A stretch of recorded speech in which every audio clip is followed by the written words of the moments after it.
Ella levantó su copa y brindó por la libertad y por ser finalmente honestos con nosotros mismos.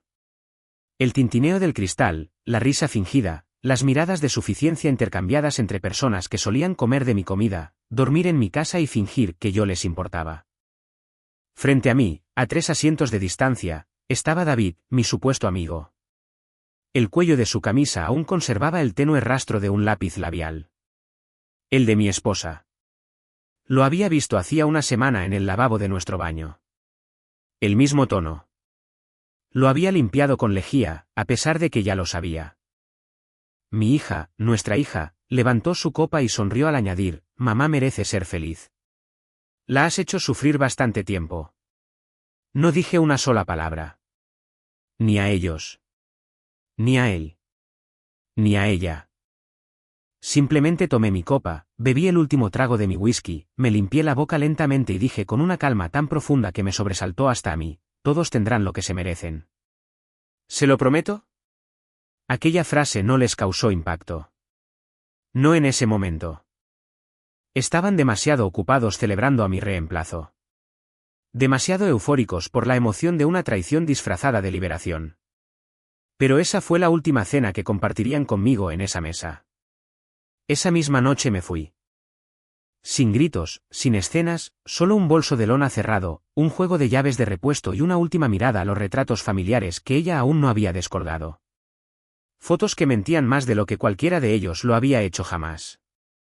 Me mudé a la pequeña casa de huéspedes que había renovado el año pasado como un proyecto secundario. Qué curioso, ella había dicho que era una pérdida de tiempo. Nadie va a usar eso nunca, se había burlado. Bueno, ahora tenía un inquilino, el hombre al que ella subestimó. Presenté la demanda de divorcio a las 8:06 de la mañana del día siguiente. Mi abogado ya tenía los papeles preparados. Habíamos estado redactándolos desde la primera vez que ella se quedó trabajando hasta tarde y regresó a casa con la blusa mal abotonada y un perfume que nunca antes había usado conmigo. Yo no era un tonto. Simplemente fingí serlo el tiempo suficiente para que me subestimaran. Ella ni siquiera se dio cuenta de que me había ido hasta media tarde. Lo sé porque desactivé las notificaciones de seguridad. La cerradura seguía siendo la misma, pero me había llevado el llavero electrónico. Me envió un mensaje de texto alrededor de las 3:12 de la tarde, ¿dónde estás? ¿Te fuiste a amurrar a alguna parte otra vez? Sin signos de puntuación, sin preocupación, solo fastidio. Mi única respuesta fue el número de seguimiento del paquete de divorcio que su abogado recibiría por mensajería en el transcurso de 1 hora. Miren, sé que la mayoría de los que están escuchando probablemente piensen que debí haber estallado, arrojado una silla, gritado de un extremo a otro de la mesa, pero el asunto es este. Uno solo hace eso si todavía quiere que lo vean. Yo ya no quería eso. Ya no más. Quería que me sintieran, pero solo cuando fuera demasiado tarde. Y sí, más del 90% de las personas escuchan historias como la mía y nunca se suscriben. Pero es su apoyo el que permite que relatos como este lleguen a alguien que necesita escucharlos. Si ustedes son una de esas personas, pulsen el botón de suscribirse. Significa más de lo que creen y le indica al equipo que debe seguir adelante. Volviendo a la historia. Supe en el momento en que me alejé que me había estado preparando para esto durante más tiempo del que ellos llevaban conspirando a mis espaldas. Cada firma que ella me dio solo para salir del paso. Cada actualización del fondo fiduciario que no leyó. Cada cláusula de cada contrato de la que se burlaba diciendo que yo solo pensaba de más. Había guardado los recibos. Había construido la red. Y ahora la araña caminaba libre mientras ellos celebraban dentro de la telaraña. Lo peor fue la mirada en los ojos de mi hija. No era lástima, no era culpa, solo diversión. Como si finalmente se hubiera unido al club de los adultos al elegir a su madre por encima de mí. Se recostó en su asiento, bebiendo vino, ni siquiera tenía la edad legal para consumir alcohol, y lo repitió, deberías alegrarte por ella, papá. Era infeliz contigo. Recuerdo ver parpadear la luz de la vela en su rostro mientras pensaba, solías ser mi mayor alegría. Ahora era un eco del orgullo de su madre, amplificado por la juventud y las frases de Instagram. Esa noche, eliminé su nombre del borrador del fideicomiso. En silencio, sin siquiera dudarlo. Me quedé mirando el documento durante un minuto entero antes de tachar su línea. Había sido escrita con tinta. La reemplacé con algo más permanente. Una cláusula. Una cláusula que establecía que la conducta importa, porque el amor murió hace mucho tiempo, pero el respeto es exigible por ley. Ella les contó a sus amigas, entre copas de vino y ensalada de rúcula, que yo simplemente me había marchado como un perro sin correa. Sin resistencia, sin últimas palabras, sin ruegos patéticos. Una de ellas chocó su copa y dijo, bueno, eso fue fácil. Y ella sonrió de esa manera amplia y llamativa, como si acabara de ganar una batalla de custodia que ni siquiera se había ganado. No pudo soportar la verdad, dijo ella. Simplemente se fue. Lo que ella no sabía era que yo no me había alejado. Me había adelantado.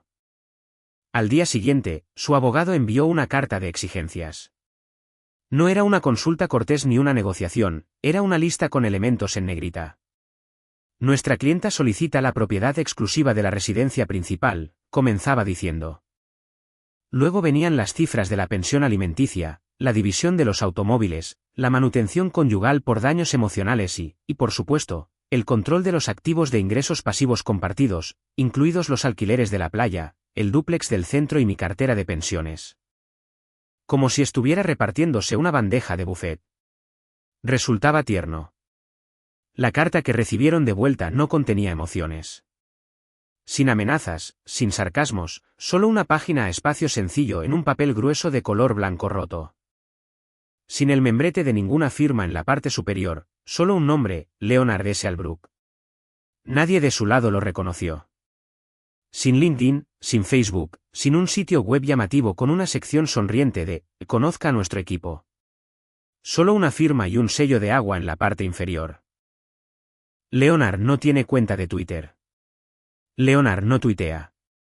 Leonard ejecuta. Él ha sido mi abogado durante 17 años. Más importante aún, es el albacea del patrimonio que heredé de mi abuelo. Aquel del que nunca hablábamos, aquel al que nunca añadí su nombre. Una vez ella lo llamó, esa aburrida basura de legado, e ignoró cualquier ofrecimiento para aprender al respecto. Dejaré que tú seas el nerd del patrimonio, se rió ella, firmando los formularios de impuestos que le entregué sin leer una sola palabra. Ese fideicomiso posee 7 propiedades, una participación en energías renovables y la copropiedad de una sociedad de cartera que se nutre de subvenciones para infraestructura. En el papel, parecía que yo era un ingeniero civil de nivel medio con una jubilación decente. En realidad, el flujo de caja del patrimonio podía financiar discretamente una campaña al Congreso. Ella llamaba a todo eso, riqueza conyugal, como si hubiera colocado un solo clavo de la misma, como si llegar tarde a las galas de la fundación en un vestido alquilado y dar un discurso de 2 minutos la convirtiera en parte interesada. Tenía la impresión de que el matrimonio le otorgaba acceso por defecto. Esa suposición está a punto de envejecer muy mal. La carta de Albrook declaraba lo siguiente: todos los activos relevantes bajo el fideicomiso Wellington son de carácter no matrimonial, anteriores tanto a la unión como a la cohabitación, y permanecen sujetos a la gobernanza irrevocable por la cláusula del albacea. Como tales, quedan exentos de las divisiones de bienes gananciales en virtud de las enmiendas de 2006. Ella leyó esa línea 3 veces antes de llamar a su abogado presa del pánico. Pidieron una aclaración. Albrook envió una hoja de cálculo de 97 páginas que detallaba los flujos de propiedad, la constitución de sociedades pantalla, el linaje de los otorgantes y registros notariales que se remontaban a 1989. Cada entrada tenía un registro de hora, referencias cruzadas y el respaldo de registros fiscales. Mi esposa no había visto esa hoja de cálculo antes porque nunca la pidió. Ella solo veía vacaciones en la playa y servicio de botellas. Veía los resultados, no los orígenes. Su abogado llamó al mío e intentó negociar. Albrook fue educado pero firme.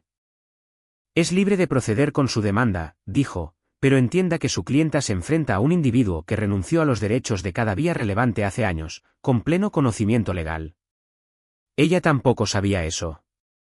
El aburrido papeleo del que se burló hace 2 años, cuando le pedí que firmara el formulario G12A para la planificación de la sucesión del fideicomiso, no tenía nada de aburrido. Era el detonante. Esa firma eliminó su autoridad de la junta asesora. Se suponía que era algo temporal, solo para optimización fiscal. Eso fue lo que le dije. Incluso le agradecí su cooperación. Ella rodó los ojos y dijo, solo consígueme un trago en la playa cuando esto termine. Ahora la casa de la playa no es suya. Nunca lo fue. Intentaron argumentar que algunos de los activos estaban mezclados. Albrook no se inmutó. Muéstreme la documentación. Muéstreme dónde se transfirieron fondos de las cuentas matrimoniales a los fondos restringidos del patrimonio. No pudieron, porque ella nunca aportó nada. Ni un solo centavo. La fundación pagaba sus tarjetas de crédito para los eventos benéficos. Ella pensó que eso significaba que era suyo. Pensó que el acceso equivalía a la propiedad. La suficiencia se convirtió en silencio. El cambio no ocurrió con estruendo. No hubo dramas judiciales, solo una creciente conciencia, una comprensión lenta y progresiva de que el hombre al que había traicionado no estaba reaccionando. Estaba ejecutando. Se presentó sin previo aviso. Sin llamar a la puerta, solo con el tintineo de su llave, una que aparentemente había olvidado devolver. La puerta chirrió al abrirse y allí estaba ella, con gafas de sol de gran tamaño y una gabardina, como si me estuviera haciendo un favor con solo presentarse. Apenas miró a su alrededor en la casa de huéspedes donde me hospedaba. Solo husmeó el aire como si esperara que oliera a moho y arrepentimiento. Lindo, dijo con ese mismo tono sarcástico que heredó de su madre. Minimalista, supongo. Dejé mi café. No le ofrecí. No le pregunté a qué venía. Solo esperé. Se sentó frente a mí como si fuera una entrevista de trabajo que iba a superar con absoluta confianza. Piernas cruzadas, brazos doblados. Luego exhaló con fuerza por la nariz y dijo, mira, no vine aquí a discutir. Solo creo que es triste que lo estés tirando todo por la borda debido a un solo error. No parpadeé, solo la miré, observando a mi hija repetir como un eco palabras que no se le habían ocurrido a ella sola. Ella continuó, deberías estar agradecido de que se haya quedado contigo todo el tiempo que lo hizo. Papá, en serio, siempre has sido, ya sabes, cerrado, distante. Mamá te dio todo lo que tenía. Ahí estaba. Ese extraño tono distante que usaba cuando intentaba sonar madura, como si estuviera leyendo un guión escrito por alguien que alguna vez me amó y olvidó por qué. Ella me dio todo, repetí. Ella asintió con confianza. Ella construyó tu vida contigo. Sonreí apenas un poco. No. Ella la observó y de vez en cuando la decoró. ¿Pero construirla? No. Rodó los ojos con tanta fuerza que casi le crujió el cuello. Está bien, ¿quieres el crédito? Genial. Felicidades. Construiste algo. Pero eso no significa que tengas que castigar a todos solo porque tu ego está herido. No le respondí de inmediato. Solo me incliné hacia adelante, crucé las manos y la miré directamente a los ojos. Cambié mi testamento la semana pasada.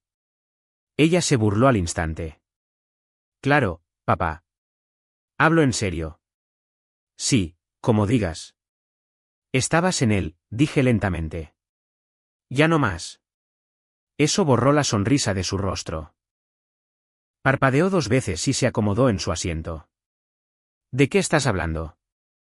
Quiero decir que eras beneficiaria. Ya no más. De eso estoy hablando. El silencio que siguió fue denso. No explosivo, no colérico, solo frío. El tipo de silencio en el que la comprensión se filtra como el agua bajo una puerta cerrada. Se recostó en su asiento. ¿Estás bromeando? No. ¿De verdad harías eso por esto? No me inmuté. Me dijiste que debería estar agradecido de que tu madre me engañara. Brindaste por su aventura como si fuera un anuncio de boda. Y ahora quieres hablar las cosas. Ese fue tu discurso. Ella se levantó. No lo dices en serio. Deberías asumir que sí. Mamá dice que solo estás tratando de asustarme. Dile a tu mamá que la revisión del fideicomiso ya fue presentada. Dile que la única persona autorizada para revertirla es Albrook. Se detuvo a mitad de camino. Ese viejo raro. El albacea del patrimonio Wellington. Ya sabes, aquel que mencioné durante esa aburrida cena de hace 2 Navidades. El que ignoraste mientras mirabas tu teléfono. ¿Me estás dejando fuera por completo? Cláusula de conducta, dije. Búscala. Yo mismo la redacté. Albrook la presentó. Es limpia, hermética e irrevocable a menos que yo firme una apelación, lo cual no haré. Su rostro cambió entonces, no por ira, sino por confusión, como si alguien le hubiera dicho que la gravedad era opcional y ella hubiera saltado con demasiada fuerza. Sigo siendo tu hija, susurró, como si eso debiera tener algún peso. Lo eres, dije, pero elegiste un bando. Lo respeto sinceramente. Solo que no te debo recompensas por ello. No dio un portazo al salir. Eso habría requerido convicción. La cerró como si esperara que yo la llamara para que regresara. No lo hice, porque aquello no era una advertencia. Era un veredicto. La primera vez que intentaron congelar una de las cuentas, rebotó con una sola frase sellada en rojo: activo no matrimonial, supervisión exclusiva del fideicomisario. Esa fue la primera grieta en su sonrisa. Su abogado principal, un hombre de traje llamado Kessler, que usaba corbatas llamativas y hablaba como un hombre que audicionaba para un drama criminal, le restó importancia como un error administrativo. Estas cosas pasan, le dijo. Se olvidan de actualizar el estado después de la presentación. Pero yo ya podía ver el cambio en su postura. Un poco más rígido, un poco menos seguro de sí mismo. Lo intentaron de nuevo, esta vez con una propiedad conjunta que habíamos adquirido juntos, o al menos eso pensaba ella. La casa del lago en Winsley Bay. Ella amaba esa casa. Se tomaba selfies en el muelle. Organizaba allí su club de lectura mientras yo estaba fuera de la ciudad. Afirmaba que era nuestro refugio, pero la escritura no llevaba nuestros nombres. Decía, Everfield Legacy Trust, Subolder B7.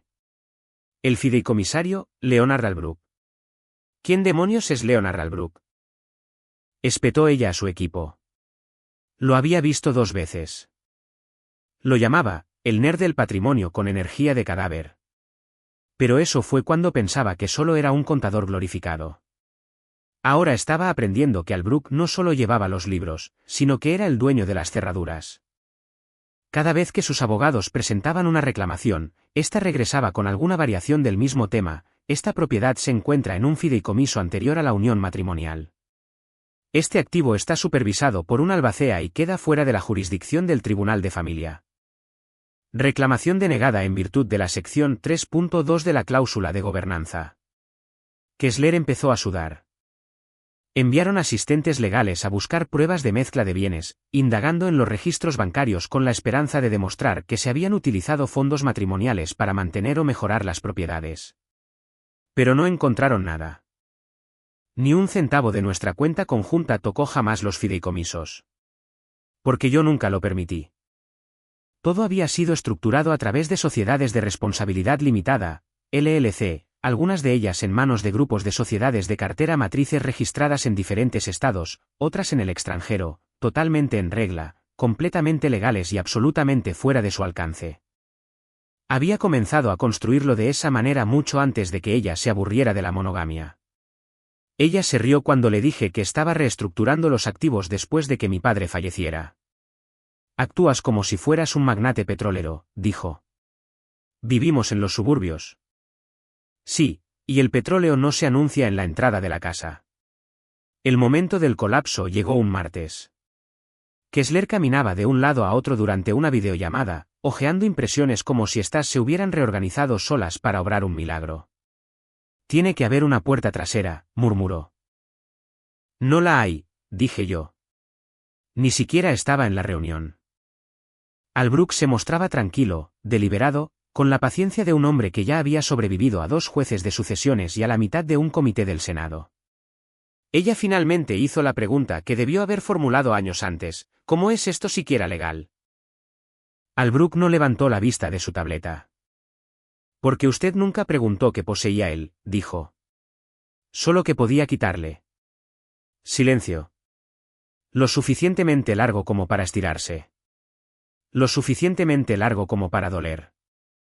Imagino que fue entonces cuando ella finalmente comprendió que, mientras pasaba los fines de semana con David y se quejaba de que yo siempre estaba en la oficina, yo estaba firmando cosas. No cartas de amor, no mensajes de texto enojados, sino documentos, escrituras, contratos, cosas con firmas reales y consecuencias irreversibles.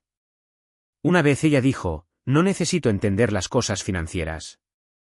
¿Ese es tu asunto? Y estuve de acuerdo. Era mi asunto, y ahora no era el suyo. Su abogado finalmente lo admitió en voz alta, la mayor parte de lo que asumíamos que era conjunto ni siquiera es alcanzable. Intentaron argumentar injusticia, que la división era desproporcionada, que ningún cónyuge debería marcharse con tan poco después de tantos años. Pero Albrook, sin pestañear, repitió la frase que se convertiría en la piedra angular de su desmoronamiento: él no ocultó activos. Simplemente los construyó donde usted decidió no mirar. La sala quedó en silencio, porque no se puede luchar contra un mapa fantasma cuando ni siquiera sabías que existía un mapa. Ella ya había comenzado a referirse a ella como su casa de la playa, no la casa familiar, no el lugar de papá, solo suya. En mensajes de texto a sus amigas, la llamaba el lugar de la boda. En Instagram, publicó una foto del muelle con el título, no puedo esperar para decir acepto justo aquí. Anillo hola. Nunca preguntó, nunca confirmó, solo lo asumió. En su cabeza, tenía sentido. La casa había sido parte de cada verano que podía recordar. Quemaduras de sol, rayos de sol, viejas cintas de VHS en la sala de estar. Cuando ella tenía 16 años, le permití llevar amigos allí por primera vez. A los 17, lo llamaba su espacio seguro. Y cuando cumplió 23 y se comprometió con un hombre al que yo nunca había conocido, anunció sin preguntar que la boda se celebraría en el jardín trasero. No respondí a ese mensaje. Ella lo tomó como un permiso. 3 semanas después, ella y su prometido viajaron allá el fin de semana para planificar un recorrido de inspección. Empacaron champán, un dron para tomas aéreas y una lista de reproducción de versiones acústicas para el ensayo de la ceremonia. Pero cuando entraron en el camino de acceso, algo andaba mal. Primero, la puerta no se abría. Ni el teclado numérico, ni el control remoto que ella conservaba. El código había sido cambiado. Probó 5 combinaciones diferentes. Nada.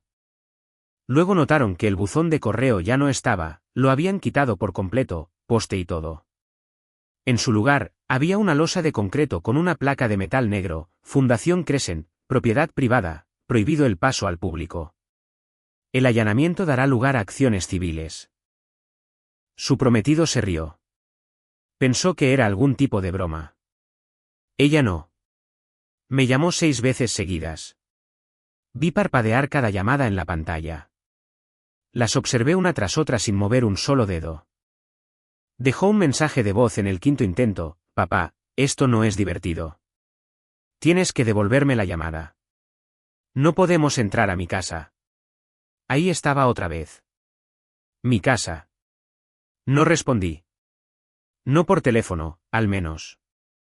1 hora más tarde, recibió un correo electrónico. No de mi parte, sino de Albrook. Reenviado con un breve mensaje en la parte superior, mensaje por instrucción de su padre. Debajo, una sola frase: la falta de respeto tiene un costo. Considere este pago como vencido. Sin emociones, sin sermones, solo cuentas saldadas. Lloró a un lado de la carretera durante 30 minutos. Su prometido caminaba por la grava, tratando de descifrar cómo manejar la situación sin admitir que ella en realidad nunca había reservado el lugar. Cuando regresaron a la ciudad, ella no publicó nada. Sin fotos, sin leyendas, solo silencio. Lo que no sabía era que la Fundación Crescent era algo que yo había establecido discretamente 2 años antes. Diseñada originalmente como una rama filantrópica para becas y preservación costera, también cumplía un segundo propósito: la transferencia legal de propiedad para ciertos inmuebles que no quería enredar en disputas familiares. Una vez presentada la demanda de divorcio, Albrook activó la cláusula 8.4c, la cual permitía la reasignación inmediata de la propiedad a la fundación si el miembro de la familia registrado, ella, incurría en el incumplimiento de la disposición de respeto y conducta. Vinculada directamente a declaraciones públicas o acciones que pudieran dañar los activos del legado. Ella misma lo había desencadenado, nada menos que en vídeo, cuando se rió de dejarlo sin nada, una vez que mamá se quede con la casa. Una amiga lo grabó. El clip llegó a un chat grupal. Alguien lo reenvió. No pregunté quién. No importaba. Esa sola frase fue suficiente. Albrook presentó el papeleo a la mañana siguiente.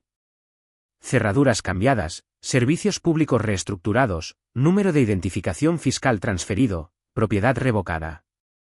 Llamó a su madre presa del pánico. Su madre me llamó gritando.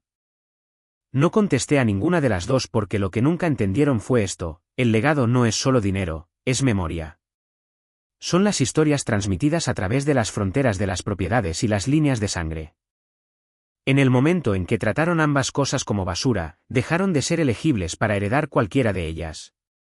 No fue venganza. Fue una corrección. Entró de golpe en la oficina de ella sin llamar. Algo que Kessler nunca hacía. Ni durante las llamadas de estrategia. Ni durante las reuniones de preparación del divorcio. Ni siquiera cuando la madre de ella tuvo un problema de salud a mitad de una declaración jurada. Pero esa mañana, abrió de golpe la puerta de vidrio a mitad de una conferencia y casi derriba la bandeja de café de la asistente.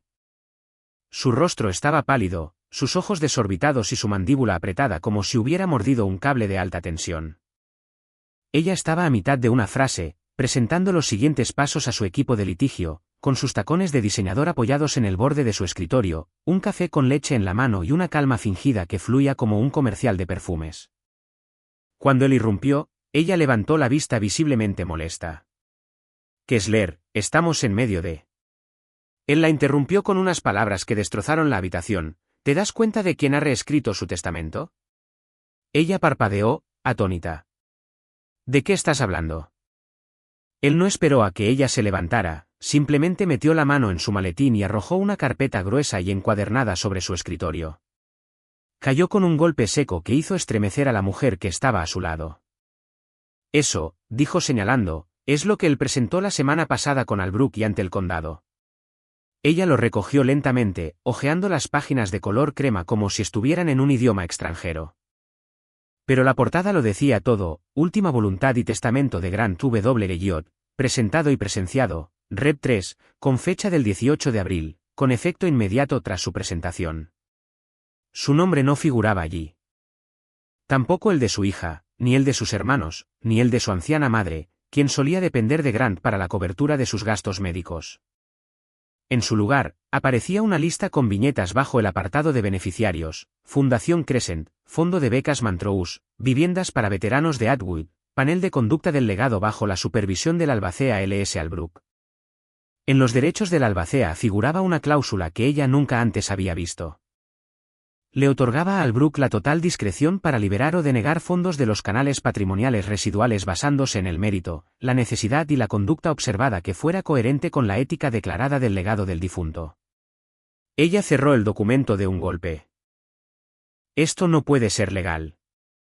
Kessler soltó una risa corta y sin gracia. Firmaste la estructura fundacional hace 3 años, durante la consolidación de impuestos. ¿Recuerdas eso? Su mente se descontroló. Si recordaba haber firmado algo en aquel entonces, un aburrido papeleo de reasignación de fideicomiso. Tenía prisa, llegaba tarde a una cita de peluquería. Bromeó diciendo que solo eran cosas de nerds y lo despidió con un gesto cuando él intentó explicarle los términos. Dijiste, y cito textualmente, lo que sea que mantenga alejado al fisco, Grant. Solo dime dónde firmar. Kessler pasó a la página de la firma, la sacó de la funda y la sostuvo en alto como un trofeo. Su caligrafía era limpia y ensayada. ¿Con testigos? Ante notario. Ella se levantó lentamente. ¿Me estás diciendo que él puede decidir si recibo algo? Te estoy diciendo, dijo Kessler, que a menos que Albrook autorice personalmente un desembolso, no tienes derecho legal a un solo centavo. ¿Y qué hay de impugnar? Él le dirigió una mirada larga y compasiva. ¿Quieres impugnar una estructura que tú misma firmaste para darle vida? ¿Quieres presentarte ante el tribunal y argumentar que no leíste el documento que ejecutaste voluntariamente y del cual te beneficiaste durante el matrimonio?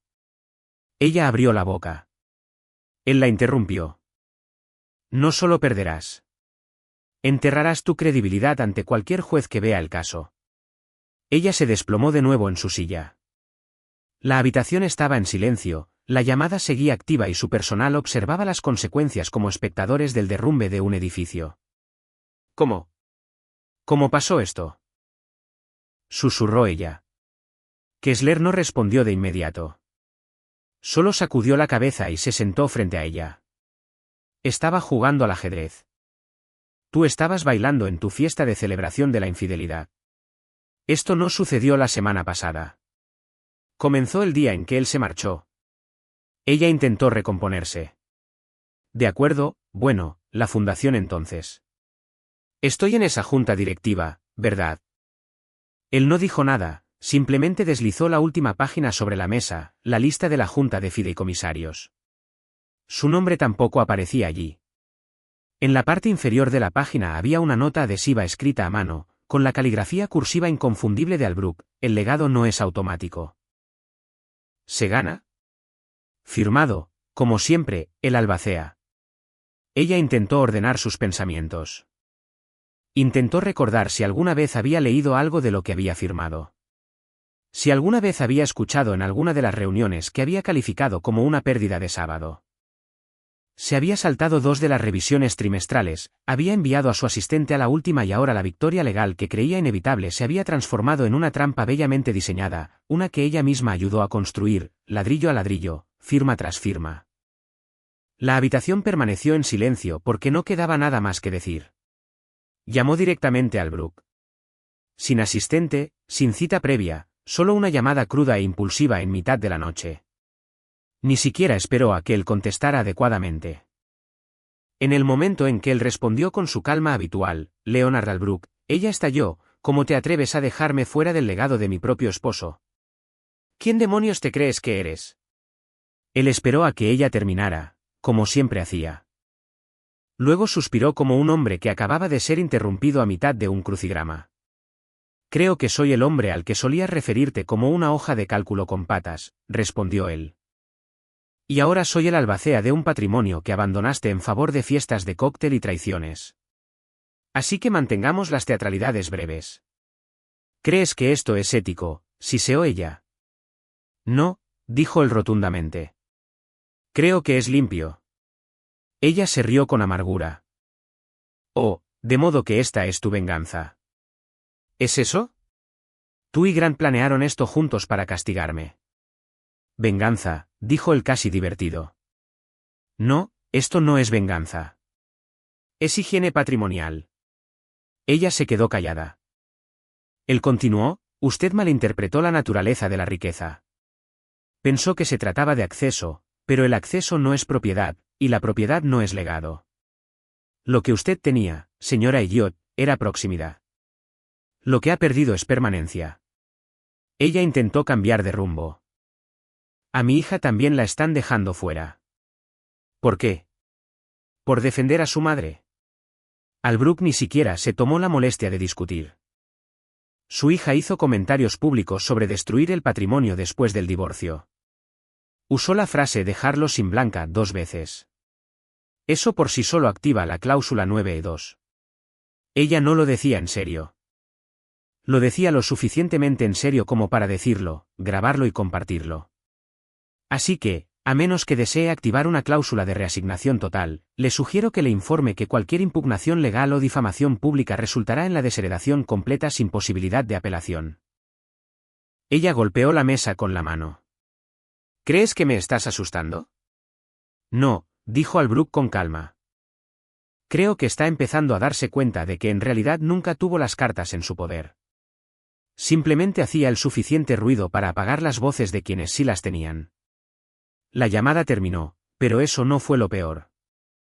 Lo peor llegó cuando su hija, furiosa, humillada y desesperada, intentó movilizar a la familia extendida. Se puso en contacto con sus primos, tías e incluso con la ahijada de Grant, exigiéndoles que se unieran a ella para impugnar el testamento. Lo llamó el robo del legado, pero el silencio que recibió como respuesta fue ensordecedor. Un primo respondió con una sola frase: yo andaría con cuidado. La Junta lo sabe todo. Otro ni siquiera respondió, sino que reenvió el mensaje a la oficina de Albrook. En menos de un día, el nombre de su hija fue discretamente trasladado de la lista de consideración de prueba a la de no elegibilidad futura. Ella no sabía que algunos de esos primos habían apoyado a Grant en silencio durante lo peor de la situación, que uno de ellos la había escuchado una vez burlándose del aburrido pasatiempo patrimonial de Grant en un evento de recaudación de fondos. Y que otros simplemente habían observado y recordado quién estuvo presente cuando el matrimonio se desmoronó y quién bailó sobre su tumba. Ellos fueron designados como beneficiarios. Ella no.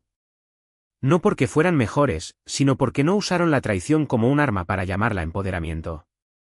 Ese fin de semana, ella intentó una jugada más, un mensaje grupal al chat familiar titulado, "Nos está dividiendo a propósito". Sus palabras eran frenéticas y emocionales, un grito de guerra que pensó que encendería la unidad. Solo 2 personas respondieron. Una abandonó el grupo inmediatamente después. La otra envió un emoji de pulgar hacia arriba y nunca volvió a escribir. El resto, nada. Porque la lealtad no grita. No necesita ser ruidosa. Simplemente actúa en silencio, con deliberación, y cuando es necesario, de forma permanente. Esa noche, su hija le preguntó, ¿por qué no nos apoyan? Y por primera vez desde que todo comenzó, ella no tuvo respuesta. Siempre intentan algo cuando las paredes se cierran sobre ellos. Y para ella, la última carta no fue sutil. Fue nuclear. El titular llegó al circuito de la prensa sensacionalista el martes temprano por la mañana, justo a tiempo para quienes revisaban sus teléfonos con el café y para el enfado de los viajeros matutinos. Esposa traicionada rompe el silencio. Me abandonó emocionalmente y luego me dejó fuera financieramente. El artículo venía acompañado de una foto cuidadosamente seleccionada de ella de hace 3 años, sonriendo con un vestido de verano y el filtro de enfoque suave al máximo. El artículo la pintaba como una víctima de manipulación, una mujer que entregó su vida a un hombre frío y controlador que usó el dinero como un arma cuando el amor se acabó. La palabra, coercitivo, aparecía 5 veces. Pensó que lo había redactado bien, lo suficientemente vago para sonar desgarrador y lo suficientemente específico para ganarse la simpatía del público. Incluso incluyó una cita de su hija que decía, él cambió cuando el dinero se volvió algo serio. Pero el dinero no me cambió a mí. Ella lo hizo. Para el mediodía, la historia ya tenía más de 80.000 visitas. Compartidos en Twitter. Comentarios de apoyo. Ensayos de opinión de cuentas verificadas con marca azul sobre el abuso financiero y el sufrimiento silencioso en matrimonios acomodados. Durante una breve ventana de tiempo, ella volvió a estar bajo los reflectores, pero esta vez no estaba celebrando la libertad. Estaba reescribiendo la historia. Y entonces el suelo bajo sus pies desapareció, porque ¿qué fue lo que olvidó?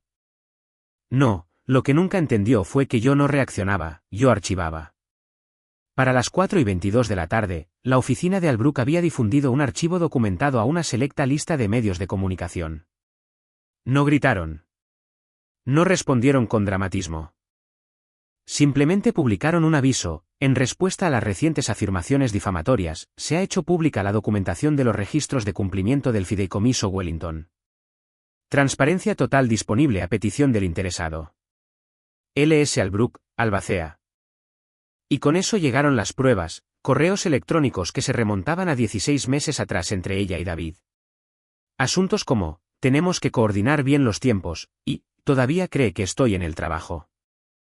Mensajes de voz en los que se reía y le decía a una amiga, si juego bien mis cartas, me quedaré con la casa de la playa y la pensión. Una carta que escribió, pero que nunca envió a David, fechada durante la semana de nuestro aniversario, donde detallaba lo que harían una vez que todo pasara.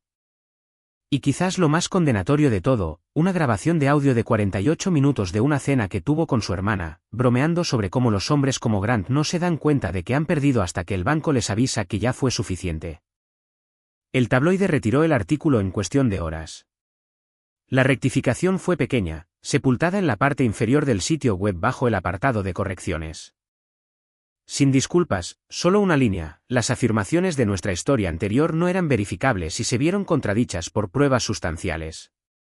Pero no terminó ahí. A la mañana siguiente, recibió un sobrecertificado entregado en mano en su condominio por un hombre de traje que ni siquiera se quitó las gafas de sol. Dentro había una orden formal de cese y desistimiento referente a declaraciones difamatorias por violación de la cláusula 7.6 sobre disputas de asignación basadas en la conducta, de parte de la Fundación Crescent como fideicomisario legal del patrimonio Wellington. No era solo una amenaza. Era un detonante bajo los términos que una vez había firmado cuando calificó todo como papeleo aburrido. Cualquier acción difamatoria que pusiera en peligro la reputación de la fundación o del albacea podía acarrear sanciones financieras directas y la suspensión de cualquier acceso indirecto como beneficiario.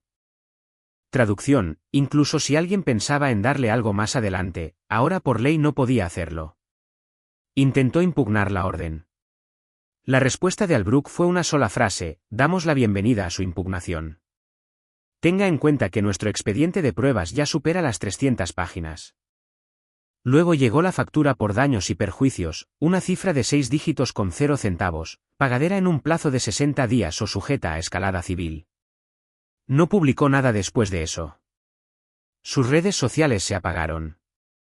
La hija que una vez me llamó rígido publicó una selfie 2 días después con el título: a veces, el silencio es supervivencia. Sus seguidores asumieron que se trataba de amor. No era así. Se trataba de ese momento en el que te das cuenta de que cada paso hacia adelante no te está sacando del problema, sino que te está hundiendo más profundamente en la trampa que tú misma construiste pensando que eras invencible. Ella no jugó su última carta, la quemó. La sala del tribunal estaba fría. No físicamente, sino a nivel de atmósfera, como si alguien hubiera drenado todo el oxígeno y lo hubiera reemplazado con inevitabilidad. Incluso las luces fluorescentes parecían más tenues. No era un juicio. No hubo jadeos, gritos ni dramatismo con golpes de mazo, solo una audiencia de sucesiones para la división final. Limpia, procesal, letal. Ella llegó con un traje blanco perfectamente entallado, como si la elegancia aún pudiera ganarle algo. Su abogado, Kessler, se veía cansado. Tenía esa mirada atormentada de arrepentimiento de estudiante de derecho de un hombre que leyó la letra pequeña demasiado tarde y ya no podía dejar de ver la trampilla. Grant no dijo una sola palabra, no asintió, ni siquiera reconoció su presencia al entrar. Se sentó junto a Albrook, quien parecía como si fuera a sobrevivir al propio edificio, tranquilo, perfectamente inmóvil, con una mano apoyada en la carpeta que los había acompañado de reunión en reunión y la otra sobre una pluma estilográfica cerrada. La jueza era una mujer mayor con ojos afilados y ninguna paciencia para las teatralidades. Hojeó el expediente, leyó las cláusulas clave en voz alta y luego dijo en un tono que hizo que incluso la taquígrafa se acomodara incómoda en su asiento: la cláusula 14.2. La cláusula 9.2 y las disposiciones de supervisión de la Junta del Legado bajo la sección D confirman que ninguna reclamación impugnada puede anular una estructura de fideicomiso irrevocable gestionada por una fundación una vez activada y presentada legalmente. Levantó la vista. La reclamación de su cliente queda registrada. También queda denegada. Kessler abrió la boca para protestar, pero se detuvo. Se volvió hacia ella, se inclinó y le susurró algo que solo ella pudo escuchar. Su barbilla se elevó ligeramente, como si estuviera a punto de hablar. Pero las palabras no salieron. Parpadeó, tragó saliva e intentó de nuevo. Esta vez sus labios se movieron, pero no emitieron ningún sonido. Solo el gemido más tenue de un suspiro que se quebró a mitad de camino. Ese fue el momento en que todo se rompió. No el fallo judicial, no el papeleo. Ella misma. Todos esos meses de posturas, los artículos, la historia que filtró, la silenciosa presión indirecta que intentó aplicar a través de viejos amigos, todo se derrumbó allí mismo, en ese silencio. Porque este no era un hombre que la rechazaba. Era el sistema, la estructura que ella misma ayudó a ratificar. Los mismos documentos que bromeó con firmar solo para hacerlo callar. La jueza pasó la página. La documentación de la fundación es exhaustiva, tiene registro de hora, está notarizada y cuenta con el respaldo de auditorías independientes. La división de activos se mantiene. El resto no entra dentro de la jurisdicción de este tribunal. Traducción: esto es definitivo. Al otro lado del pasillo, Grant se ajustó el reloj. Eso fue todo. Sin regocijo, sin satisfacción visible, solo un hombre que dejaba pasar el tiempo, esperando que terminara una formalidad. Ella se volvió hacia él finalmente, con desesperación, solo para mirar, tal vez para suplicar, tal vez para captar algún destello de conexión, algo. Él no le devolvió la mirada, ni una sola vez. Albrook se puso de pie, entregó un último juego de papeles al secretario de actas, asintió ante la jueza y salió con la misma presencia silenciosa con la que había entrado. Kessler recogió sus cosas sin decir palabra. No la tocó, no la consoló, solo le entregó los documentos restantes, los recibos de honorarios, un resumen de las sentencias y una nota final. Su representación se da por concluida a partir de hoy. Se quedó allí de pie, sola, rodeada por una sala de tribunal que no producía eco, un estrado que no ofrecía simpatía y un hombre que había convertido el concepto de la pérdida en arte. No venía ningún rescate. No quedaba ninguna negociación. Solo quedaba el sonido sibilante de la puerta de salida al cerrarse detrás del hombre que solía ser suyo y que ya no lo era más. Llegó en un sobre sencillo, sin sello de cera, sin timbre judicial, solo su nombre escrito limpiamente a máquina, una tipografía demasiado fría para ser personal, demasiado precisa para ser ignorada. Dudó antes de abrirlo. Durante semanas después de la audiencia, se había convencido de que tal vez aún existiera una puerta trasera, un tecnicismo. Quizás un primo pudiera impugnar una cláusula. Quizás uno de los antiguos fideicomisarios le tuviera rencor a Albrook. Incluso sopesó la idea de apelar a la junta directiva de la fundación hasta que descubrió que su nombre estaba marcado con una advertencia de exclusión por incumplimiento de la cláusula de conducta.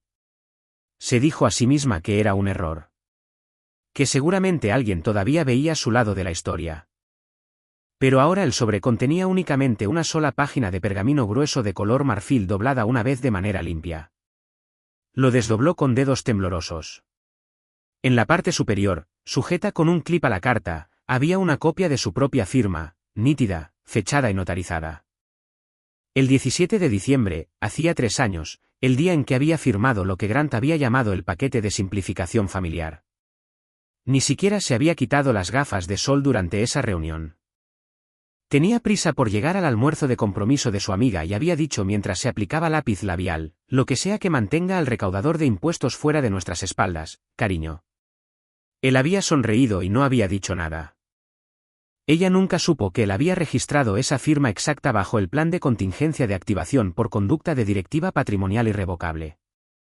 Y ahora, debajo de su firma, impreso en la prosa mecánica de Albrook, la carta decía: usted no perdió lo que era de él. Perdió lo que podría haber sido suyo. Había una pausa en el espaciado, un suspiro en forma de papel. Luego, debajo de eso, escrito a mano con tinta oscura, de forma inconfundible con la letra de Grant: tú sonreíste cuando ella defendió tu aventura. Yo simplemente sonreí cuando los documentos se cerraron bajo llave. Lo leyó 2 veces, y luego otra vez. La primera vez sintió que se le oprimía el estómago. La segunda, el pecho. A la tercera, la garganta se le secó por completo, porque el mensaje no denotaba enojo. No era amargo. Ni siquiera era frío. Estaba completo. El tipo de finalidad que no da un portazo, borra el pasillo entero. Soltó el papel sobre la mesa, pero no sintió como si estuviera soltando un objeto. Se sintió como colocar un espejo boca arriba. En ese silencio, lo vio con claridad. Cada momento perdido en el que pudo haber elegido de otra manera. Cada oportunidad que tuvo para comprender lo que Grant estaba construyendo. Cada vez que rodaba los ojos cuando él mencionaba un fideicomiso. Cada insulto que permitió que su hija pronunciara sin corregirla. Cada brindis que levantó por su propia traición. Había confundido su quietud con debilidad. Había asumido que su silencio indicaba una falta de plan. Había olvidado que el hombre del que se burlaba por considerarlo aburrido era el mismo hombre que discretamente había hecho desaparecer toda su fortuna de su alcance antes de que ella siquiera se diera cuenta de que estaba en riesgo. Y ahora no había llamadas que hacer, ni estrategias de relaciones públicas que lanzar, ni primos a los que recurrir, ni abogados dispuestos a intentarlo de nuevo. Solo quedaba esa carta, esa firma y la comprensión final de que lo que destruyó no fue un matrimonio, una cuenta bancaria o una reputación. Fue su propio futuro. Se quedó mirando el papel hasta el anochecer, pero este no cambió, y tampoco lo haría nada más.